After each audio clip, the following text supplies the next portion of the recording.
ಮೊದಲಿಗೆ ಹೆಡ್ಲೈನ್ಸ್. ಪೌರ ಕಾರ್ಮಿಕರಿಗೆ ಸುರಕ್ಷತಾ ಸಾಮಗ್ರಿ ಉಪಹಾರ ನೀಡುತ್ತಿಲ್ಲ. ಆರೋಗ್ಯ ನಿರೀಕ್ಷಕರು ಸೂಪರ್ವೈಸರ್ಗಳ ವಿರುದ್ಧ ಕ್ರಮಕ್ಕೆ ಸಫಾಯಿ ಕರ್ಮಚಾರಿ ಆಯೋಗದ ಕಾರ್ಯದರ್ಶಿ ಸೂಚನೆ. ಸಫಾಯಿ ಕರ್ಮಚಾರಿ ಆಯೋಗದ ಕಾರ್ಯದರ್ಶಿಗಳಿಂದ ಸಂವಾದ. 100 ಜನ ಕಾರ್ಮಿಕರ ಕೆಲಸ ಮಾಡದಿದ್ದರೂ ವೇತನ, ಸೌಲಭ್ಯಗಳ ಕೊರತೆಯ ದೂರು. ಜುಲೈ 26ರಂದು ಕಲ್ಯಾಣ ಕರ್ನಾಟಕ ಬ್ರಾಹ್ಮಣ ಮಹಾಸಭಾದಿಂದ ಪ್ರತಿಭಾ ಪುರಸ್ಕಾರ ಜಗನ್ನಾಥ್ ಕುಲಕರ್ಣಿ. ಜುಲೈ 26ರಿಂದ 28ರವರೆಗೂ ಅಂತಾರಾಷ್ಟ್ರೀಯ ಖ್ಯಾತ ಉಪನ್ಯಾಸಕ ಡಾಕ್ಟರ್ ಇ.ವಿ. ವಿಶ್ವನಾಥ್ ಉಪನ್ಯಾಸ. ರಾಜಯೋಗಿಣಿ ಸ್ಮಿತಕ್ಕ. ಕೃಷ್ಣಗಿರಿ ಹಿಲ್ಸ್ ಲೇಔಟ್ನಲ್ಲಿ ಮನೆ ಕಳ್ಳತನ, ನಿವಾಸಿಗಳಲ್ಲಿ ಆತಂಕ. ಮಹಾನಗರ ಪಾಲಿಕೆಯಲ್ಲಿ ಕೆಲಸ ಮಾಡುವ ಪೌರ ಕಾರ್ಮಿಕರಿಗೆ ಸಮವಸ್ತ್ರ ಮತ್ತು ಕೆಲಸದ ಸಲಕರಣೆಗಳನ್ನು ನೀಡಿಲ್ಲ ಹಾಗೂ ಕೆಲಸದ ಸ್ಥಳದಲ್ಲಿ ಹೆಲ್ತ್ ಇನ್ಸ್ಪೆಕ್ಟರ್ ಹಾಗೂ ಸೂಪರ್ವೈಸರ್ಗಳು ಇಲ್ಲದೆ ಇರುವುದರಿಂದ ಪೌರ ಕಾರ್ಮಿಕರಿಗೆ ಕೆಲಸ ಮಾಡಲು ತೊಂದರೆಯಾಗುತ್ತಿದ್ದು, ಕೂಡಲೇ ಕೆಲಸದ ಸ್ಥಳದಲ್ಲಿ ಸೂಪರ್ವೈಸರ್ಗಳ ವಿರುದ್ಧ ಕ್ರಮ ಕೈಗೊಳ್ಳಬೇಕು ಎಂದು ಸಿಪಾಯಿ ಕರ್ಮಚಾರಿ ಆಯೋಗದ ಕಾರ್ಯದರ್ಶಿ ಚಂದ್ರಕಲಾ ಮಹಾನಗರ ಪಾಲಿಕೆ ಆಯುಕ್ತರಿಗೆ ಸೂಚನೆ ನೀಡಿದರು. ಅವರಿಂದು ನಗರದ ಜಿಲ್ಲಾ ಪಂಚಾಯತ್ ಸಭಾಂಗಣದಲ್ಲಿ ಕರ್ನಾಟಕ ಸಿಪಾಯಿ ಕರ್ಮಚಾರಿ ಆಯೋಗದ ಕಾರ್ಯದರ್ಶಿ ಚಂದ್ರಕಲಾ ಅಧ್ಯಕ್ಷತೆಯಲ್ಲಿ ನಡೆದ ಮ್ಯಾನ್ಯುಯಲ್ ಸ್ಕ್ಯಾವೆಂಜರ್ ನೇಮಕ ನಿಷೇಧ ಮತ್ತು ಅವರ ಪುನರ್ವಸತಿ ಅಧಿನಿಯಮ 2013 ಕಾಯ್ದೆ ಹಾಗೂ ನಿಯಮಗಳ ಅಡಿಯಲ್ಲಿ ರಚಿತವಾದ ಜಿಲ್ಲಾ ಮಟ್ಟದ ಸಿಪಾಯಿ ಕರ್ಮಚಾರಿಗಳ ಜಾಗೃತಿ ಸಮಿತಿಯ ಪ್ರಗತಿ ಪರಿಶೀಲನೆ ಸಭೆಯ ಅಧ್ಯಕ್ಷತೆ ವಹಿಸಿ ಮಾತನಾಡಿದರು. ಮಹಾನಗರ ಪಾಲಿಕೆಯಲ್ಲಿ ಬೆಳಿಗ್ಗೆ ಸಂಚಾರ ಮಾಡಿದ್ದು ಪೌರ ಕಾರ್ಮಿಕರು ಕೈಗಳಿಗೆ ಗ್ಲೌಸ್, ಮಾಸ್ಕ್ ಸೇರಿದಂತೆ ಇತರ ಸಲಕರಣೆಗಳು ಇಲ್ಲದೆ ಇರುವುದು ಕಂಡು ಬಂದಿದೆ. ಪೌರ ಕಾರ್ಮಿಕರಿಗೆ ನೀಡುವ ಉಪಹಾರ ಗುಣಮಟ್ಟದಲ್ಲಿ ಇಲ್ಲವೆಂದು ಪೌರ ಕಾರ್ಮಿಕರಿಂದ ತಿಳಿದಿದ್ದು, ಸ್ಥಳದಲ್ಲೇ ಹೆಲ್ತ್ ಇನ್ಸ್ಪೆಕ್ಟರ್ ಹಾಗೂ ಸೂಪರ್ವೈಸರ್ ಇಲ್ಲದೆ ಇರುವುದು ಕಂಡು ಬಂದಿದ್ದು, ಈ ಬಗ್ಗೆ ಪೌರ ಕಾರ್ಮಿಕರನ್ನು ವಿಚಾರಿಸಿದಾಗ ಯಾವಾಗ ಬರ್ತಾರೆ ಗೊತ್ತಿಲ್ಲ ಎಂದು ಹೇಳುತ್ತಿದ್ದು, ಕೆಲಸದ ಸ್ಥಳದಲ್ಲಿ ಇರದ ಸೂಪರ್ವೈಸರ್ ಹಾಗೂ ಆರೋಗ್ಯ ನಿರೀಕ್ಷಕರ ವಿರುದ್ಧ ಕ್ರಮ ಕೈಗೊಳ್ಳುವಂತೆ ಸೂಚಿಸಿದರು. ಕಳೆದ 2021ರಲ್ಲಿ ಆಯೋಗದ ಅಧ್ಯಕ್ಷ ಎಂ ಶಿವಣ್ಣ ಜಿಲ್ಲೆಗೆ ಭೇಟಿ ನೀಡಿ ವರದಿ ಸಲ್ಲಿಸಿದ್ದು, ಸಮವಸ್ತ್ರ ಮತ್ತು ಪೌರ ಕಾರ್ಮಿಕರಿಗೆ ವೇತನ ಬಾಕಿ ಹಲವು ಸಮಸ್ಯೆಗಳು ಯುಜಿಡಿ ಶೌಚಾಲಯಗಳ ಮೂಲಕ ಚರಂಡಿಗೆ ಬಿಡದೆ ಇರುವುದ ಕುರಿತು ವರದಿ ಉಲ್ಲಿಸಲಾಗಿದ್ದರೂ ಈ ಬಗ್ಗೆ ಇದುವರೆಗೂ ಮಾಹಿತಿ ಕೊಟ್ಟಿಲ್ಲವೆಂದು ಅಧಿಕಾರಿಗಳ ವಿರುದ್ಧ ಗರಂ ಆದರು. ಆಯೋಗದಿಂದ ಪತ್ರ ಅಥವಾ ಪ್ರಗತಿ ಪರಿಶೀಲನೆ ಬಳಿಕ ವರದಿ ನೀಡಲು ಸೂಚಿಸಿದರು. ನಿರ್ಲಕ್ಷ್ಯ ತೋರಿರುವುದು ಸರಿಯಲ್ಲ. ಶೌಚಾಲಯಗಳಿಂದ ನೇರವಾಗಿ ಚರಂಡಿ ಕಾಲುವೆಗಳಿಗೆ ಬಿಡುತ್ತಿರುವುದು ವರದಿ ನೀಡಿದ್ದಾರೆ. ಈ ಬಗ್ಗೆ ಕ್ರಮ ಕೈಗೊಂಡಿದ್ದಾರೆ ಇಲ್ಲವೆಂಬುದಕ್ಕೆ ಉತ್ತರವೇ ನೀಡಿಲ್ಲವೆಂದು ಕಿಡಿಕಾರಿದರು. 100 ಜನ ಪೌರ ಕಾರ್ಮಿಕರು ಕೆಲಸಕ್ಕೆ ಬಾರದೆ ವೇತನ ಪಡೆಯುತ್ತಿದ್ದಾರೆ. ಮಾಹಿತಿ ನೀಡಲು ಸೂಚಿಸಿದರು. ಪೌರ ಕಾರ್ಮಿಕರೊಬ್ಬರು ಕಚೇರಿಯಲ್ಲಿ ಗುತ್ತಿಗೆ ಆಧಾರದ ಮೇಲೆ ಕೆಲಸಕ್ಕೆ ನಿಯೋಜಿಸಲಾಗಿದೆ. ಆದರೆ ಪೌರ ಕಾರ್ಮಿಕರ ವೇತನ ಮತ್ತು ಕಚೇರಿಯಲ್ಲಿ ಕೆಲಸ ಮಾಡುವ ವೇತನ ಎರಡೂ ಹೇಗೆ ನೀಡುತ್ತೀರಿ ಎಂದಾಗ ಈ ಬಗ್ಗೆ ಉತ್ತರ ನೀಡಲು ಹೆಲ್ತ್ ಇನ್ಸ್ಪೆಕ್ಟರ್ ಚಡಪಡಿಸಿದರು. ಪಾಲಿಕೆ ವ್ಯಾಪ್ತಿಯಲ್ಲಿ ಎಷ್ಟು ಜನ ಕೆಲಸ ಮಾಡುತ್ತಿದ್ದಾರೆ, ದಿನಗೂಲಿ ಮತ್ತು ನೇರ ಪಾವತಿ ಕಾರ್ಮಿಕರು ಮಾಹಿತಿ ನೀಡಲು ತಿಳಿಸಿದರು. ಇದೇ ವೇಳೆ ಆಯುಕ್ತ ಜುಬೀನ್ ಮಹಾಪಾತ್ರ ಮಾತನಾಡಿ, ಪೌರ ಕಾರ್ಮಿಕರಿಗೆ ಮನೆಯಲ್ಲದೆ ಇರುವವರಿಗೆ ಮನೆ ನಿರ್ಮಿಸಿಕೊಡಲು G+ ಮನೆ ನಿರ್ಮಾಣ ಮಾಡಲು ಎರ್ಮರಸ್ ಬಳಿ ಸ್ಥಳ ನಿಗದಿಪಡಿಸಿದೆ. ಮನೆಗಳನ್ನು ಪೌರ ಕಾರ್ಮಿಕರ ವೀಕ್ಷಣೆ ಮಾಡಲು ಬೇಕಿದ್ದರೆ ಪಡೆಯಬಹುದು. ಜೊತೆಗೆ ಬದಲಿ 6 ಎಕರೆ ಜಮೀನು ಗುರುತಿಸಿದ್ದು ಅಲ್ಲಿಯೇ ಮನೆ ನಿರ್ಮಾಣಕ್ಕೆ ಕ್ರಮ ವಹಿಸಲಾಗುತ್ತಿದೆ ಎಂದರು. ನಗರದಲ್ಲಿ ಆರಂಭದಲ್ಲಿ ಸಾಕಷ್ಟು ಅಸ್ವಸ್ಥ ಕಂಡು ಬಂದಿದ್ದು, ಜೊತೆಗೆ ಕೆಲಸಗಾರರ ಸಮಸ್ಯೆ ಇತ್ತು. ಇದೀಗ ಹೆಚ್ಚುವರಿ ಪೌರ ಕಾರ್ಮಿಕರ ನೇಮಕ ಮಾಡಲು 75 ಜನರನ್ನು ನೇಮಿಸಿ ಸರ್ಕಾರಕ್ಕೆ ವರದಿ ಸಲ್ಲಿಸಲಾಗಿದೆ. ಪಾಲಿಕೆಯಲ್ಲಿ ಕೆಲಸಗಳ ಒತ್ತಡ ಇದ್ದು ಇದೀಗ 327 ಹುದ್ದೆಗಳ ಮಂಜೂರಾತಿ ಆಗಿದೆ. 2 ತಿಂಗಳಲ್ಲಿ ಸರಿ ಹೊಂದಲಿದೆ ಎಂದರು. 20 ಜನ ಪೌರ ಕಾರ್ಮಿಕರು ಮೃತಪಟ್ಟಿದ್ದು, ಅನುಕಂಪದ ಆಧಾರದ ಮೇಲೆ ಕೆಲಸ ನೀಡಲು ಪಾಲಿಕೆ ವ್ಯಾಪ್ತಿಯಲ್ಲಿ ಇಲ್ಲ. ಬದಲಿಗೆ ಪಾಲಿಕೆಯಲ್ಲಿ ಗುತ್ತಿಗೆ ಆಧಾರದ ಮೇಲೆ ಕೆಲಸ ನೀಡಲು ಸೂಚನೆ ನೀಡಿದರು. ಪೌರ ಕಾರ್ಮಿಕರಿಗೆ ಸರ್ಕಾರದ ನೀಡುವ ಎಲ್ಲಾ ಸೌಲಭ್ಯಗಳು ಅಧಿಕಾರಿಗಳು ಒದಗಿಸಿಕೊಡಬೇಕು. ಪೌರ ಕಾರ್ಮಿಕರು ಮಕ್ಕಳಿಗೆ ಮೊರಾರ್ಜಿ ದೇಸಾಯಿ ವಸತಿ ಶಾಲೆಗಳಲ್ಲಿ ಉಚಿತ ಶಿಕ್ಷಣ, ಪ್ರೋತ್ಸಾಹಧನ, ಪೌರ ಕಾರ್ಮಿಕರಿಗೆ 3 ರಿಂದ 6 ಆರೋಗ್ಯ ತಪಾಸಣೆ, ಆರೋಗ್ಯ ಕಾರ್ಡ್ ವಿತರಣೆ, ಆರೋಗ್ಯ ಸುರಕ್ಷತಾ ಸಲಕರಣೆಗಳು ನೀಡಬೇಕು. ಮನೆ ಇಲ್ಲದೆ ಇರುವವರಿಗೆ ಮನೆ ನಿರ್ಮಾಣ ಸೇರಿದಂತೆ ಸೌಲಭ್ಯ ಒದಗಿಸಿಕೊಡಬೇಕೆಂದು ಹೇಳಿದರು. ಈ ಸಂದರ್ಭದಲ್ಲಿ ಸಿಪಾಯಿ ಕರ್ಮಚಾರಿ ಆಯೋಗ ಅಧಿಕಾರಿ ಮಹಾದೇವ್ ಸ್ವಾಮಿ, ಪಾಲಿಕಾ ಯೋಜನೆ ನಿರ್ದೇಶಕ ಈರಣ್ಣ ಬಿರಾದಾರ್, ಪಾಲಿಕೆಯ ಉಪ ಆಯುಕ್ತ ಸಂತೋಷ್ ರಾಣಿ, ಸಮಾಜ ಕಲ್ಯಾಣ ಇಲಾಖೆ ಅಧಿಕಾರಿ ಸಿಂಧೂರ್, ಪಶು ಇಲಾಖೆ ಅಧಿಕಾರಿ ವಾಲ್ಮೀಕಿ, ಕೆಎಸ್ಆರ್ಸಿ ಇಲಾಖೆಯ ಅಧಿಕಾರಿ ಚಂದ್ರಶೇಖರ್ ಸೇರಿದಂತೆ ಪೌರ ಕಾರ್ಮಿಕರು ಇದ್ದರು. ಕರ್ನಾಟಕ ರಾಜ್ಯ ಸಫಾಯಿ ಕರ್ಮಚಾರಿಗಳ ಆಯೋಗದ ಕಾರ್ಯದರ್ಶಿ ಚಂದ್ರಕಲಾ ನೇತೃತ್ವದ ಮಹಾನಗರ ಪಾಲಿಕೆ ವ್ಯಾಪ್ತಿಯಲ್ಲಿ ಕೆಲಸ ಮಾಡುವ ಪೌರ ಕಾರ್ಮಿಕರು ಮತ್ತು ಮ್ಯಾನ್ಯುಯಲ್ ಸ್ಕ್ಯಾವೆಂಜರ್ಗಳ ಜೊತೆಗೆ ನೇರ ಸಂವಾದ ನಡೆಯಿತು. ಮಹಾನಗರ ಪಾಲಿಕೆ ಮುಂಚಿತವಾಗಿ ಹಿಂದೆ ಕಳೆದ 4 ವರ್ಷಗಳ ಹಿಂದಿನಿಂದಲೂ ಸಮವಸ್ತ್ರ ನೀಡಿಲ್ಲ. ನಿತ್ಯ ಕೆಲಸ ಮಾಡಲು ಪೌರ ಕಾರ್ಮಿಕರೇ ಕಸ ಗುಡಿಸುವ ಪೊರಕೆ ತರುವಂತಹ ಪರಿಸ್ಥಿತಿ ನಿರ್ಮಾಣವಾಗಿದೆ. ಅದಕ್ಕೆ ಹಣ ಕೊಡುವುದಿಲ್ಲವೆಂದು ದೂರಿದರು. ಬೆಳಗಿನ ಉಪಹಾರ ನೀಡುತ್ತಿದ್ದು ಅದು ಸಹ ಸರಿಯಾಗಿ ಬೆಂದಿರಲ್ಲ. ಬೇಕಾಬಿಟ್ಟಿ ನೀಡಿದಂತೆ ಅದನ್ನೇ ನಿತ್ಯ ತಿನ್ನುತ್ತಿದ್ದೇವೆ. ಜೊತೆಗೆ ನೀರನ್ನು ಕೊಡುತ್ತಿಲ್ಲ. ಕೆಲಸ ಮಾಡುತ್ತಿರುವ ಪ್ರದೇಶದಲ್ಲಿ ಯಾರೂ ನೀರು ಕೊಡದ ಕಾರಣ ಕೆಲಸ ಮಾಡಿ ಕೈ ಒರೆಸಿಕೊಂಡು ತಿನ್ನುವ ಪರಿಸ್ಥಿತಿ ಇದೆ ಎಂದು ಬೇಸರ ವ್ಯಕ್ತಪಡಿಸಿದರು. ಮಳೆಗಾಲದಲ್ಲಿ ರೇನ್ ಕೋಟ್, ಜಾಕೆಟ್ ಇಲ್ಲ, ಕೈಗೆ ಗ್ಲೌಸ್ ಇಲ್ಲ. 100 ಜನರು ಕೆಲಸ ಮಾಡದೆ ವೇತನ ಪಡೆಯುತ್ತಿದ್ದಾರೆ ಎಂದು ದೂರಿದರು. ಮಹಾನಗರ ಪಾಲಿಕೆ ವ್ಯಾಪ್ತಿಯಲ್ಲಿ ಕೆಲಸ ಮಾಡುವ ಪೌರ ಕಾರ್ಮಿಕರಿಗೆ ಗ್ಲೌಸ್ ಸೇರಿದಂತೆ ಸಲೀಕರಣಗಳಿಲ್ಲದೆ ಕೆಲಸ ಮಾಡುತ್ತಿದ್ದೇವೆ. ಮನೆ ಇಲ್ಲದೆ ಬಾಡಿಗೆ ಮನೆಯಲ್ಲಿ ಜೀವನ ನಡೆಸುವಂತಾಗಿದೆ. ಕಳೆದ 2 ತಿಂಗಳಿಂದ ವೇತನ ನೀಡಿಲ್ಲವೆಂದರು. ಕೆಲಸ ಹೆಚ್ಚಿರುವ ಕಡೆಗೆ ಹೆಚ್ಚು ಜನರು ಹಾಕುತ್ತಿಲ್ಲ.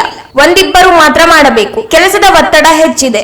ಒತ್ತಡದಿಂದ ಕೆಲಸ ಮಾಡುತ್ತಿದ್ದೇವೆ. ಕೆಲಸದ ಸಮಯದಲ್ಲಿ ಅನಾಹುತ ಆದರೆ ಯಾರೂ ಇರಲ್ಲ. ಹೆಲ್ತ್ ಇನ್ಸ್ಪೆಕ್ಟರ್, ಸೂಪರ್ವೈಸರ್ಗಳು ಯಾವಾಗ ಬರುತ್ತಾರೆ ಗೊತ್ತಿಲ್ಲವೆಂದು ಅಸಮಾಧಾನ ವ್ಯಕ್ತಪಡಿಸಿದರು. ಕೆಲ ಪೌರ ಕಾರ್ಮಿಕರು ಮೃತಪಟ್ಟಿದ್ದು ಅವರ ಕುಟುಂಬದ ಸದಸ್ಯರಿಗೆ ಕೆಲಸ ನೀಡಿ ಎಂದು ಮನವಿ ಮಾಡಿದರೂ ಕೆಲಸ ನೀಡುತ್ತಿಲ್ಲ ಎಂದು ಆಪಾದಿಸಿದರು. ಈ ಸಂದರ್ಭದಲ್ಲಿ ಸಿಪಾಯಿ ಕರ್ಮಚಾರಿ ಆಯೋಗ ಅಧಿಕಾರಿ ಮಹದೇವ ಸ್ವಾಮಿ, ಪಾಲಿಕಾ ಯೋಜನಾ ನಿರ್ದೇಶಕ ಈರಣ್ಣ ಬಿರಾದಾರ್, ಪಾಲಿಕೆಯ ಉಪ ಆಯುಕ್ತೆ ಸಂತೋಷ್ ರಾಣಿ, ಸಮಾಜ ಕಲ್ಯಾಣ ಇಲಾಖೆ ಅಧಿಕಾರಿ ಸಿಂಧೂರ್, ಪಶು ಇಲಾಖೆ ಅಧಿಕಾರಿ ವಾಲ್ಮೀಕಿ, ಕೆಎಸ್ಆರ್ಸಿ ಇಲಾಖೆಯ ಅಧಿಕಾರಿ ಚಂದ್ರಶೇಖರ್ ಸೇರಿದಂತೆ ಪೌರ ಕಾರ್ಮಿಕರು ಇದ್ದರು. ಕಲ್ಯಾಣ ಕರ್ನಾಟಕ ಬ್ರಾಹ್ಮಣ ಮಹಾಸಭಾ ಹಾಗೂ ರಾಯಚೂರು ಜಿಲ್ಲೆಯ ಬ್ರಾಹ್ಮಣ ಮಹಾಸಭಾದಿಂದ ನಗರದ ಉತ್ತರಾದಿ ಮಠದ ಹತ್ತಿರದ ಶೃಂಗೇರಿ ಶಾರದಾ ಕಲ್ಯಾಣ ಮಂಟಪದಲ್ಲಿ ಕಲ್ಯಾಣ ಕರ್ನಾಟಕ ಬ್ರಾಹ್ಮಣರ ಹಬ್ಬದ ಅಂಗವಾಗಿ ಪ್ರಬೋತ್ಸವ ಕಾರ್ಯಕ್ರಮವನ್ನು ಜುಲೈ 26ರಂದು ಸಂಜೆ 5 ಗಂಟೆಗೆ ಹಮ್ಮಿಕೊಳ್ಳಲಾಗಿದೆ ಎಂದು ಕಲ್ಯಾಣ ಕರ್ನಾಟಕ ಬ್ರಾಹ್ಮಣ ಮಹಾಸಭಾದ ವಿಭಾಗೀಯ ಅಧ್ಯಕ್ಷ ಜಗನ್ನಾಥ್ ಕುಲಕರ್ಣಿ ಹೇಳಿದರು. ಅವರಿಂದು ಮಾಧ್ಯಮಗೋಷ್ಠಿಯನ್ನು ಉದ್ದೇಶಿಸಿ ಮಾತನಾಡಿ, ಎಸ್ಎಸ್ಎಲ್ಸಿ ಹಾಗೂ ಪಿಯುಸಿನಲ್ಲಿ 70% ಹೆಚ್ಚು ಅಂಕ ಪಡೆದ ವಿದ್ಯಾರ್ಥಿಗಳಿಗೆ, ಎಸ್ಎಸ್ಎಲ್ಸಿ ಹಾಗೂ ಪಿಯುಸಿನಲ್ಲಿ 70% ಹೆಚ್ಚು ಅಂಕ ಪಡೆದ ಜಿಲ್ಲೆಯ ವಿದ್ಯಾರ್ಥಿಗಳಿಗೆ ಪ್ರತಿಭಾ ಪುರಸ್ಕಾರ ಹಾಗೂ ಸಾಧಕರಿಗೆ ವಿಪ್ರಶ್ರೀ ಪ್ರಶಸ್ತಿ ಗೌರವ ಸಮರ್ಪಣಾ ಸನ್ಮಾನ ಕಾರ್ಯಕ್ರಮವನ್ನು ಹಮ್ಮಿಕೊಳ್ಳಲಾಗಿದೆ ಎಂದು ತಿಳಿಸಿದರು. ಅಖಿಲ ಕರ್ನಾಟಕ ಬ್ರಾಹ್ಮಣ ಮಹಾಸಭಾದ ಅಧ್ಯಕ್ಷ ಎಸ್ ರಘುನಾಥ್ ಕಾರ್ಯಕ್ರಮವನ್ನು ಉದ್ಘಾಟಿಸಲಿದ್ದು, ಕಾರ್ಯಕ್ರಮದಲ್ಲಿ ಸಣ್ಣ ನೀರಾವರಿ, ವಿಜ್ಞಾನ ಮತ್ತು ತಂತ್ರಜ್ಞಾನ ಸಚಿವ ಎನ್ಎಸ್ ಬೋಸರಾಜ್, ಸಂಸದ ಜಿ ಕುಮಾರ್ ನಾಯಕ್, ಶಾಸಕರಾದ doctor Shivraj Patil, Manappa Brajwal, MLC A Vasanth Kumar, ಮಾಜಿ ಶಾಸಕ ಎ ಪಾಪರೆಡ್ಡಿ, ಮಹಾನಗರ ಪಾಲಿಕೆ ಅಧ್ಯಕ್ಷರು, ರಾಜ್ಯ ಬ್ರಾಹ್ಮಣ ಅಭಿವೃದ್ಧಿ ಮಂಡಳಿಯ ನಿಕಟಪೂರ್ವ ನಿರ್ದೇಶಕರಾದ ಜಗದೀಶ್ ಹುನಗುನ್, ವಿ ಪವನ್ ಕುಮಾರ್, ಆದಿಕವಿ ಮಹರ್ಷಿ ವಾಲ್ಮೀಕಿ ವಿಶ್ವವಿದ್ಯಾಲಯದ ಪ್ರೊಫೆಸರ್ ಸೋಮೇಂದ್ರ ಕುಲಕರ್ಣಿ ಸೇರಿದಂತೆ ಇನ್ನಿತರು ಗಣ್ಯರು ಕಾರ್ಯಕ್ರಮದಲ್ಲಿ ಭಾಗವಹಿಸಲಿದ್ದಾರೆ ಎಂದು ತಿಳಿಸಿದರು. ವಿಶೇಷ ಆಹ್ವಾನಿತರಾಗಿ ಅಖಿಲ ಕರ್ನಾಟಕ ಬ್ರಾಹ್ಮಣ ಮಹಾಸಭಾದ ಹಿರಿಯ ಉಪಾಧ್ಯಕ್ಷ ಆರ್ ಲಕ್ಷ್ಮೀಕಾಂತ್ ರೆಡ್ಡಿ, ಖಜಾಂಚಿ ಸುಬ್ಬ ನರಸಿಂಹ, ಕೆಎಸ್ಎಸ್ಐಡಿಸಿ ಮಾಜಿ ಉಪಾಧ್ಯಕ್ಷ ಎಸ್ ದತ್ತಾತ್ರೇಯ ಆಗಮಿಸಲಿದ್ದಾರೆ. ಅಖಿಲ ಕರ್ನಾಟಕ ಬ್ರಾಹ್ಮಣ ಮಹಾಸಭಾದ ಚುನಾಯತ್ ರಾಯಚೂರ್ ಜಿಲ್ಲಾ ಪ್ರತಿನಿಧಿ ರಮೇಶ್ ಕುಲಕರ್ಣಿ ಅವರಿಗೆ ವಿಶೇಷ ಸನ್ಮಾನವನ್ನು ಹಮ್ಮಿಕೊಳ್ಳಲಾಗಿದೆ ಎಂದು ತಿಳಿಸಿದರು. ಅನೇಕ ಕಾರ್ಯಗಳನ್ನ ನಾವು ಈ ಒಂದು ಸಂಘಟನೆ ಮೂಲಕ ನಾವು ಮಾಡ್ತಾ ಬಂದಿದ್ದೀವಿ. ಈಗ ದಿನಾಂಕ 26/7/2025 ಶನಿವಾರ ಸಂಜೆ 5 ಗಂಟೆಗೆ ನಮ್ಮ ರಾಯಚೂರಿನ ಶೃಂಗೇರಿ ಶಾರದಾ ಕಲ್ಯಾಣ ಮಂಟಪ ರಾಯಚೂರಿನಲ್ಲಿ ಈ ಒಂದು ಬೃಹತ್ ಕಾರ್ಯಕ್ರಮವನ್ನು ಆಯೋಜನೆ ಮಾಡಿದ್ದೀವಿ. ವಿಶೇಷವಾಗಿ ಈ ಒಂದು ಕಾರ್ಯಕ್ರಮಕ್ಕೆ ನಮ್ಮ ಬ್ರಾಹ್ಮಣ ಸಂಘಟನೆಯ ಸುಮಾರು 82,000 ಸದಸ್ಯತ್ವವನ್ನು ಹೊಂದಿರತಕ್ಕಂಥ ಅಖಿಲ ಕರ್ನಾಟಕ ಬ್ರಾಹ್ಮಣ ಸಂಘಟನೆಯ ಇದೊಂದು 4 ತಿಂಗಳಿಂದ ಏಪ್ರಿಲ್ 13ರಂದು ಒಂದು ಚುನಾವಣೆ ಜರುಗಿತು. ಈ ಚುನಾವಣೆಯಲ್ಲಿ ನಮ್ಮ ಕಲ್ಯಾಣ ಕರ್ನಾಟಕ ಮತ್ತು ಇನ್ನಿತರ ಕರ್ನಾಟಕದ ಎಲ್ಲ ಜಿಲ್ಲೆಗಳಲ್ಲಿ ಸಾವಿರಾರು ನಮ್ಮ ಸಮಾಜದ ಸಂಘಟನೆಗಳು ಈ ಒಂದು ಸಂಘಟನೆಗೆ ಸಂಯೋಜನೆಯಾಗಿ ನಾವು ಕೆಲಸ ಮಾಡ್ತಾ ಬಂದಿದ್ದೀವಿ. ಅದೇ ರೀತಿ ಈ ಒಂದು ಸಂಘಟನೆಯಿಂದ ಅತ್ಯಂತ ಹೆಚ್ಚಿನ ಬಹುಮತದಿಂದ ಆಯ್ಕೆಯಾಗಿದ್ದಾರೆ. ಅವರು ಸಹ ರಾಯಚೂರು ನಗರಕ್ಕೆ ಪ್ರಪ್ರಥಮವಾಗಿ ಆಗಮಿಸ್ತಾ ಇದ್ದಾರೆ. ಅವರನ್ನು ನಮ್ಮ ರಾಯಚೂರು ಜಿಲ್ಲೆಯ ಎಲ್ಲ ತಾಲೂಕಿನ ವಿಪ್ರ ಬಾಂಧವರು ಹಾಗೂ ತಾಲೂಕಾ ಘಟಕಗಳು ಮತ್ತು ವಿಶೇಷವಾಗಿ ಕಲ್ಯಾಣ ಕರ್ನಾಟಕ ಬ್ರಾಹ್ಮಣ ಮಹಾಸಭಾದ ನೇತೃತ್ವದಲ್ಲಿ ಒಂದು ಸನ್ಮಾನ ಸಮಾರಂಭ ಜರುಗ್ತಾ ಇದೆ. ಇದೇ ಸಂದರ್ಭದಲ್ಲಿ ಈ ಒಂದು ಕಾರ್ಯಕ್ರಮಕ್ಕೆ ನಮ್ಮ ಜನಪ್ರತಿನಿಧಿಗಳಾದಂಥ ಸನ್ಮಾನ್ಯ ಎನ್.ಎಸ್. ಬೋಸರಾಜ್ ಸಾಹೇಬರು, ಸಣ್ಣ ನೀರಾವರಿ ಮಂತ್ರಿಗಳು ಸಹ ಆಗಮಿಸ್ತಾ ಇದ್ದಾರೆ. ಇನ್ನಿತರ ನಮ್ಮ ರಾಯಚೂರಿನ ಲೋಕಸಭಾ ಸದಸ್ಯರಾದಂಥ ಕುಮಾರ್ ನಾಯಕ್ ಅವರು ಮತ್ತು ರಾಯಚೂರು ನಗರದ ಶಾಸಕರಾದಂಥ ಡಾಕ್ಟರ್ ಎಸ್ ಶಿವರಾಜ್ ಪಾಟೀಲ್ ಅವರು ಮತ್ತು ಲಿಂಗಸೂರಿನ ಶಾಸಕರಾದಂಥ ಮಾನಪ್ಪ ಡಿ ವಜ್ಜಡ್ರವರು ಮತ್ತು ವಿಧಾನ ಪರಿಷತ್ತಿನ ಸದಸ್ಯರಾದಂಥ ಸನ್ಮಾನ್ಯ ಕೆ ವಸಂತಕುಮಾರ್ ಅವರು ಮತ್ತು ಮಾಜಿ ಶಾಸಕರಾದಂಥ ಸನ್ಮಾನ್ಯ ಎ ಬಾಬಾರೆಡ್ಡಿ ಅವರು ಮತ್ತು ನಮ್ಮ ನಿಕಟಪೂರ್ವ ಹಿಂದಿನ ಬ್ರಾಹ್ಮಣ ಮಂಡಳಿಯ ನಿರ್ದೇಶಕರಾದಂಥ ಜಗದೀಶ್ ಮುರುಗನ್ ಮತ್ತು ವಿ ಪವನ್ ಕುಮಾರ್ ಮತ್ತು ನಮ್ಮ ವಾಲ್ಮೀಕಿ ಆದಿಕವಿ ಮಹರ್ಷಿ ವಾಲ್ಮೀಕಿ ವಿಶ್ವವಿದ್ಯಾಲಯದ ಡೀನ್ ಆದಂಥ ಸನ್ಮಾನ್ಯ ಸುರೇಂದ್ರ ಕುಲಕರ್ಣಿ ಸಹ ಆಗಮಿಸ್ತಾ ಇದ್ದಾರೆ. ಅದೇ ರೀತಿ ವಿಶೇಷವಾಗಿ ಈ ಅಖಿಲ ಕರ್ನಾಟಕ ಬ್ರಾಹ್ಮಣ ಮಹಾಸಭೆಯ ರಾಜ್ಯದ ಹಿರಿಯ ಉಪಾಧ್ಯಕ್ಷರಾಗಿರ್ತಕ್ಕಂಥ ಆರ್ ಲಕ್ಷ್ಮೀಕಾಂತ್ ಅವರು ಮತ್ತು ಎಸ್ ದತ್ತಾತ್ರಿ ರಾಜ್ಯಾಧ್ಯಕ್ಷರು, ಬಿಜೆಪಿ ಪ್ರಕೋಷ್ಠಗಳ ರಾಜ್ಯ ಸಂಯೋಜಕರು, ಮಾಜಿ ಉಪಾಧ್ಯಕ್ಷರು, KSSIDC ಕರ್ನಾಟಕ ಸರ್ಕಾರ ಮಾಜಿ ಅಧ್ಯಕ್ಷರು, ಶಿವಮೊಗ್ಗ ನಗರಾಭಿವೃದ್ಧಿ ಪಾಲಿಕೆ ಇವರು ಸಹ ಆಗಮಿಸ್ತಾ ಇದ್ದಾರೆ.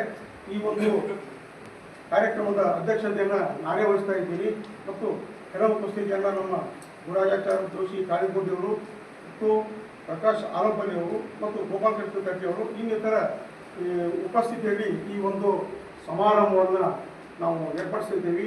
ಇದು ಈ ಒಂದು ಸಮಾರಂಭದಲ್ಲಿ ಸುಮಾರು ಒಂದು 100ರಿಂದ 110 ವಿದ್ಯಾರ್ಥಿಗಳು ಈ ಪ್ರತಿಭಾ ಪುರಸ್ಕಾರ ಕಾರ್ಯಕ್ರಮದಲ್ಲಿ ಭಾಗವಹಿಸ್ತಾ ಇದ್ದಾರೆ.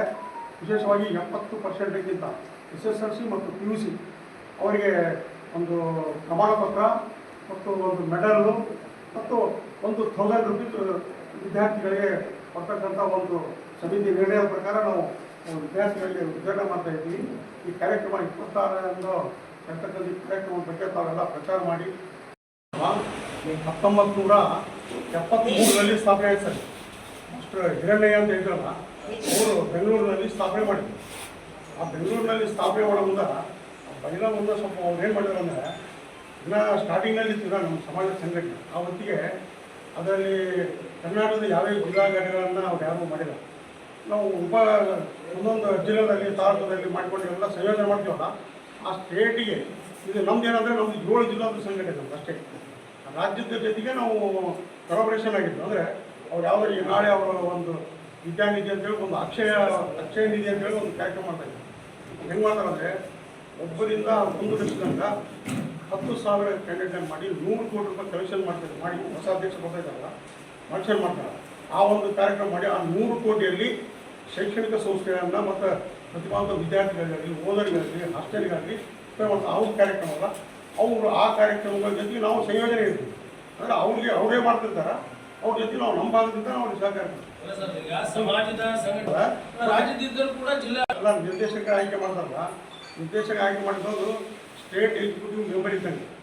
ರಾಜ್ಯಾಧ್ಯಕ್ಷರು ಕೆಲವು ನೇಮಕಾತಿಗಳನ್ನು ಮಾಡ್ತಾರೆ. ಸ್ಟೇಟ್ ಜಿಲ್ಲಾ ಪ್ರತಿನಿಧಿ ಎಲೆಕ್ಷನ್ ಮಾಡ್ತಾರಲ್ಲ, ಅವ್ರನ್ನ 9 ಜನ ಇರ್ತಾರೆ ಸರ್. ಟೋಟಲ್ 9 ಮನೆಯಲ್ಲಿ 6 ಮಂದಿಯನ್ನು ಎಲೆಕ್ಟೆಡ್ ತಗೋಬೇಕು, 3 ಮಂದಿಯನ್ನು ನೇರವಾಗಿ ತಗೋಬೇಕು. ಈ ಸಂದರ್ಭದಲ್ಲಿ ಪ್ರಮುಖರಾದ ಗೋಪಾಲ್ ಕೃಷ್ಣ, ಹನುಮಂತರಾವ್, ಗುರುರಾಜಾಚಾರಿ, ಪ್ರಕಾಶ್ ಆಲಂಪಲ್ಲಿ ಸೇರಿದಂತೆ ಅನೇಕರಿದ್ದರು.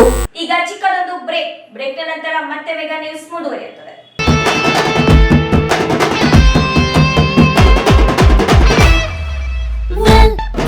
Chennai Shopping Mall ge welcome, Ashada sale ge welcome, come. Chennai Shopping Mall ge welcome, come. Ashada sale ge welcome, come. KG sale bag ge Chennai Shopping Mall, come.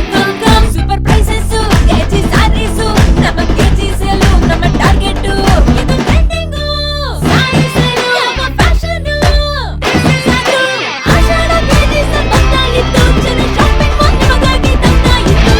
ನೋಡಿಕೋ KG sale ಸ್ವಂತ ಮಾಡಿಕೋ.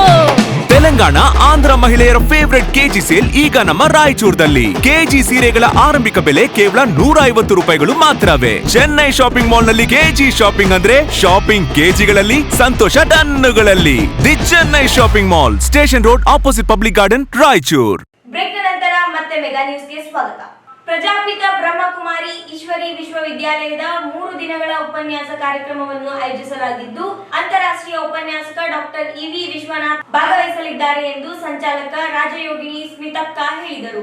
ಅವರಿಂದು ಮಾಧ್ಯಮಗೋಷ್ಠಿ ಉದ್ದೇಶಿಸಿ ಮಾತನಾಡಿ, July 26ರಂದು Raichur ವೈದ್ಯಕೀಯ ಕಾಲೇಜಿನ ಉಪನ್ಯಾಸಕರು ಹಾಗೂ ವಿದ್ಯಾರ್ಥಿಗಳಿಗೆ ಬೆಳಿಗ್ಗೆ 9:30ರಿಂದ 11 ಗಂಟೆಯವರೆಗೂ ಮಾಸಿಕ ಮತ್ತು ಭಾವನಾತ್ಮಕ ಸಮಸ್ಯೆಗಳ ಕುರಿತು ಉಪನ್ಯಾಸ ನೀಡಲಿದ್ದಾರೆ. ಮಧ್ಯಾಹ್ನ 12 ಗಂಟೆಗೆ ಪಂಡಿತ್ ಸಿದ್ದರಾಮ್ ಜಂಬಲ್ದಿನ್ನಿ ರಂಗಮಂದಿರದಲ್ಲಿ ಶಿಕ್ಷಕರು, ಕಾಲೇಜು ಉಪನ್ಯಾಸಕರುಗಳಿಗೆ ಪರಿಣಾಮ ಬೋಧನೆಯಲ್ಲಿ ಸಮಗ್ರತೆ ಕುರಿತು ಉಪನ್ಯಾಸ ನೀಡಲಿದ್ದಾರೆ. ಸಂಜೆ 6:30ಕ್ಕೆ ಸಿದ್ದರಾಮ್ ಜಂಬಲ್ ದಿನ್ನಿ ರಂಗಮಂದಿರದಲ್ಲಿ ವರ್ತಕರು, ವಕೀಲರು, ಎನ್ಜಿಒಗಳು, ಲೆಕ್ಕ ಪರಿಶೋಧಕರು, ಬ್ಯಾಂಕ್ ನೌಕರರಿಗೆ ಆರೋಗ್ಯವಂತ ಜೀವನಕ್ಕೆ ಒತ್ತಡ ನಿಯಂತ್ರಣದ ಕುರಿತು ಉಪನ್ಯಾಸ ನೀಡಲಿದ್ದಾರೆ. ಜುಲೈ 27ರಂದು ಬೆಳಿಗ್ಗೆ 6 ಗಂಟೆಯಿಂದ 7 ಗಂಟೆವರೆಗೂ ಪೊಲೀಸ್ ಮೈದಾನದಲ್ಲಿ ಒತ್ತಡ ನಿರ್ವಹಣೆಯಲ್ಲಿ ಆತ್ಮಬಲ ಕುರಿತು ಉಪನ್ಯಾಸ ನೀಡಲಿದ್ದಾರೆ. ಬೆಳಿಗ್ಗೆ 8 ಗಂಟೆಗೆ ಪ್ರಜಾಪಿತ ಬ್ರಹ್ಮಕುಮಾರಿ ಈಶ್ವರೀಯ ವಿಶ್ವವಿದ್ಯಾಲಯದ ರಾಜಯೋಗದ ಶಕ್ತಿ ಕುರಿತು ಉಪನ್ಯಾಸ ನೀಡಲಿದ್ದಾರೆ. ಸಂಜೆ 4 ಗಂಟೆಗೆ ವೈದ್ಯರುಗಳಿಗಾಗಿ ದೈವಿಕ ಚಿಕಿತ್ಸೆ ಕುರಿತು ಉಪನ್ಯಾಸ ನೀಡಲಿದ್ದಾರೆ. ಜುಲೈ 28ರಂದು ಬೆಳಿಗ್ಗೆ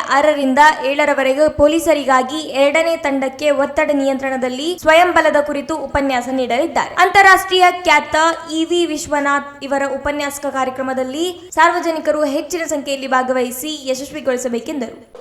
ಅಂತಾರಾಷ್ಟ್ರೀಯ ಖ್ಯಾತಿಯನ್ನು ಹೊಂದಿರುವಂತಹ ಮೋಟಿವೇಶನಲ್ ಸ್ಪೀಕರ್ ಆಗಿದ್ದಾರೆ. ಇವರು ನಮ್ಮ ಸಂಸ್ಥೆಯ ಶಿಕ್ಷಣವನ್ನ ಸುಮಾರು 30ರಿಂದ 40 ವರ್ಷಗಳಿಂದ ಅಧ್ಯಯನ ಮಾಡ್ತಾ ಇರುವಂತಹ ಇಂಜಿನಿಯರಿಂಗ್ ಕಾಲೇಜಿನಲ್ಲಿ ಇವರು ಪ್ರೊಫೆಸರ್ ಆದಂತಹ ಬಹಳಷ್ಟು ಅನುಭವಿ ವಕ್ತಾರರಾಗಿದ್ದಾರೆ. ಇವರು ನಮ್ಮ ರಾಯಚೂರಿಗೆ ಬರಬೇಕು, ನಮ್ಮ ರಾಯಚೂರಿನ ಜನತೆಯಲ್ಲಿ ಇರುವಂತಹ ಒಂದು ಒತ್ತಡ ಅಥವಾ ರಾಯಚೂರಿನ ಜನತೆಗೆ ಒಂದು ಸಂತೃಪ್ತ ಜೀವನವನ್ನು ಬದುಕುವ ಕಲೆಯನ್ನು ಕಲಿಸಿಕೊಡ್ಲಿ ಎನ್ನುವಂತಹ ಒಂದು ಇಚ್ಛೆ ಬಹಳಷ್ಟು ವರ್ಷದಿಂದ ಇತ್ತು. ಇದೀಗ ಅವರು ತಮ್ಮ ಸಮಯವನ್ನ 3 ದಿನಗಳ ಒಂದು ಸಮಯವನ್ನ ರಾಯಚೂರಿಗೆ ನಿಗದಿಪಡಿಸಿ ಬರಲಿದ್ದಾರೆ. ಇದು 3 ದಿನ ಅಂತಂದಾಗ ನಾವು 26, 27 ಮತ್ತು 28, 26ನೇ ತಾರೀಕು ಶನಿವಾರ 3 ಕಾರ್ಯಕ್ರಮಗಳನ್ನು ಇವರು ಸಂಬೋಧಿಸ್ತಾರೆ. ಮೊದಲನೇ ಒಂದು ಕಾರ್ಯಕ್ರಮ ರಿಮ್ಸ್ ಕಾಲೇಜಿನಲ್ಲಿ ಅಲ್ಲಿರುವಂತಹ ವಿದ್ಯಾರ್ಥಿಗಳಿಗೆ ಹಾಗೂ ಅಲ್ಲಿ ಇರುವಂತಹ ಶಿಕ್ಷಕರೇನಿದ್ದಾರೋ ಅವರಿಗೂ ಸಹಿತ ಮೆಂಟಲ್ ಅಂಡ್ ಇಮೋಷನಲ್ ಹೆಲ್ತ್ ಎನ್ನುವಂತಹ ವಿಷಯದ ಬಗ್ಗೆ ಇವರು ತರಬೇತಿಯನ್ನು ಕೊಡ್ತಾರೆ. ಅದಾದ ನಂತರ ಮಧ್ಯಾಹ್ನ ಅಂದರೆ 26ನೇ ತಾರೀಕು ಶನಿವಾರ ಮಧ್ಯಾಹ್ನ 12 ಗಂಟೆಯಿಂದ 2 ಗಂಟೆವರೆಗೂ ಶಾಲಾ ಶಿಕ್ಷಕರಿಗೆ, ಕಾಲೇಜಿನ ಲೆಕ್ಚರರ್ಸ್ಗೆ ಹಾಗೂ ಡಿಗ್ರಿ ಕಾಲೇಜಿನಲ್ಲಿ ಇರುವಂತಹ ಬೋಧಕರಿಗೂ ಸಹಿತ ಶಿಕ್ಷಣವನ್ನು ಅಥವಾ ಅವರು ರಂಗಮಂದಿರದಲ್ಲಿ ವಿಶೇಷವಾದಂತಹ ಒಂದು ಬೋಧನೆ ಅಂದರೆ ವಿಶೇಷವಾಗಿ ಅವರ ಒಂದು ವಿಷಯ effective teaching through holistic intelligence ಅನ್ನುವಂಥ ಒಂದು ವಿಷಯ ಶಿಕ್ಷಕರಿಗಾಗಿ ಆಯೋಜನೆ ಮಾಡಲಾಗಿದೆ. 26ನೇ ತಾರೀಕು ಸಂಜೆ 5:30ರಿಂದ ರಾಯಚೂರು ನಗರದ ಎಲ್ಲ ಸಾಮಾನ್ಯ ಜನತೆಗಳಿಗೆ ಅಂದರೆ ವ್ಯಾಪಾರಸ್ಥರಿರ್ಬೋದು, ಲಾಯರ್ಸು, ಉಳಿದಂಥ ಎಲ್ಲ NGO ಮೆಂಬರ್ಸು, ಇನ್ನು ಬ್ಯಾಂಕ್ ಎಂಪ್ಲಾಯೀಸು, ಈ ರೀತಿ ಚಾರ್ಟರ್ಡ್ ಅಕೌಂಟೆಂಟ್ಸ್ ಎಲ್ಲರಿಗೂ ಸಹಿತ ವಿಶೇಷವಾಗಿ ಆ ಸಂಜೆಯ ಒಂದು ಕಾರ್ಯಕ್ರಮ ಇದು ಸಂಜೆ 5:30ರಿಂದ ಅಂತ ಎಲ್ಲರಿಗೂ ಕರೆ ಮಾಡಿದ್ದೀವಿ. 5:30ರಿಂದ ಕಾರ್ಯಕ್ರಮ ಒತ್ತಡ ನಿರ್ವಹಣೆಗಾಗಿ ಕಾರ್ಯಕ್ರಮ ರಂಗಮಂದಿರದಲ್ಲಿ ನಡೀತದೆ. ಪರಿಪೂರ್ಣದ ವಿಷಯ stress management for a healthy and happy life ಅನ್ನುವಂಥ ಒಂದು ವಿಷಯವನ್ನ ಅವರು ಬೋಧಿಸಲಿದ್ದಾರೆ. ಇನ್ನ 27ನೇ ತಾರೀಕು ಈ ಸಂದರ್ಭದಲ್ಲಿ ವಾಣಿಜ್ಯೋದ್ಯಮ ಸಂಘದ ಅಧ್ಯಕ್ಷ ಎಸ್ ಕಮಲ್ ಕುಮಾರ್, ನ್ಯಾಯವಾದಿಗಳು ಸಂಘದ ಅಧ್ಯಕ್ಷ ಮಲ್ಲಿಕಾರ್ಜುನ್, ಲಕ್ಷ್ಮೀಕಾಂತ್ ರೆಡ್ಡಿ ಬರ್ದಿಪಾಡ್, ಶ್ರೀಪಾದ್ ಆರ್ ಶೆಟ್ಟಿ, ಕೃಷ್ಣಮೂರ್ತಿ, ಪವನ್ ಕಿಶೋರ್ ಪಾಟೀಲ್, ರಾಜಶೇಖರ್ ಪಾಟೀಲ್ ಇದ್ದರು. 4 ಜನ ಕದಿಮರು ಮನೆಯ ಬೀಗ ಮುರಿದು ಕಳ್ಳತನ ಮಾಡಿರುವ ನಗರದ ಕೃಷ್ಣಗಿರಿ ಹಿಲ್ಸ್ ಬಡಾವಣೆಯಲ್ಲಿ ಬುಧವಾರ ತಡರಾತ್ರಿ ನಡೆದಿದೆ. ತಡರಾತ್ರಿ 1:24 ಸುಮಾರಿಗೆ 4 ಜನ ಕದಿಮರು ಮನೆಯೊಂದಕ್ಕೆ ನುಗ್ಗಿ 4 ನಿಮಿಷಗಳ ಕಾಲ ಮನೆಯಲ್ಲಿದ್ದು ಕಳ್ಳತನ ಮಾಡಿದ್ದಾರೆ. 1:28ಕ್ಕೆ ಕಳ್ಳರು ಮನೆಯಿಂದ ಹೊರಬಂದಿದ್ದು ಕಳ್ಳರ ಚಲನವಲನ ಎದುರಿನ ಮನೆಯೊಂದರ ಸಿಸಿಟಿವಿಯಲ್ಲಿ ಸೆರೆಯಾಗಿದೆ. 4 ಜನರು ಮುಖಕ್ಕೆ ಮಾಸ್ಕ್ ಧರಿಸಿ ಬರಿಗಾಲಿನಲ್ಲಿ ಮನೆಯೊಂದರ ಬೀಗ ಮುರಿದು ಒಳನುಗ್ಗಿ ಮನೆಯ ಒಳಗಿನ ಸಾಮಾನುಗಳನ್ನು ಚಿಲ್ಲಾಪಿಲ್ಲಿಗೊಳಿಸಿದ್ದಾರೆ. ಏನೇನು ಕಳ್ಳತನವಾಗಿದೆ ಎಂಬ ಮಾಹಿತಿ ಲಭ್ಯವಾಗಿಲ್ಲ. ವಿಷಯ ತಿಳಿದು ಬೆಳಿಗ್ಗೆ 6:50 ಸುಮಾರಿಗೆ ಸ್ಥಳೀಯರು ನೋಡಿದಾಗ ಕಳ್ಳತನವಾಗಿರುವುದು ಕಂಡು ಬಂದಿದೆ. ಪಶ್ಚಿಮ ಪೊಲೀಸ್ ಠಾಣೆ ವ್ಯಾಪ್ತಿಯಲ್ಲಿ ಘಟನೆ ನಡೆದಿದೆ. పగలు ఉంటారు కదా మేడం సారు ఇదిగో కాళ్ళు దిగిన కాళ్ళు అయిపోండి అచ్చులు చూడండి సార్ చెప్పులు వేసుకుని అంటే కరెక్ట్ సార్ కనెక్షన్ పడినాయి, అల్మార్ ఓపెన్ అయింది, ఎట్లా కొంచెం లైట్స్ వేయండి. ಬರ್ರಿ ಬರ್ರಿ ಬರ್ರಿ ಬರ್ರಿ. ఇగోండి కాళ్ళు మట్టి కాళ్ళు చూడండి. ఇగోండి అవి ఉంచండి. అవి ఒక్కరిగా సార్ వచ్చింది, చాలా మంది వచ్చారు, ఒక్కరు కాదు.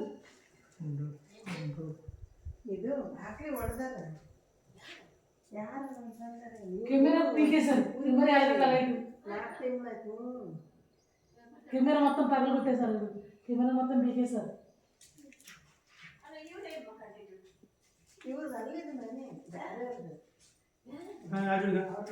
అక్కడ ఉన్నాయి అవన్నీ ఉంచి మనం వెళ్ళకూడదు. అప్పుడే వాళ్ళకి ఏమైనా ట్రేస్ చేయడానికి ఉండదు ప్రూఫ్. అయిపోండి ఏంటి ఎలా లాగేస్తారు దేవుడా.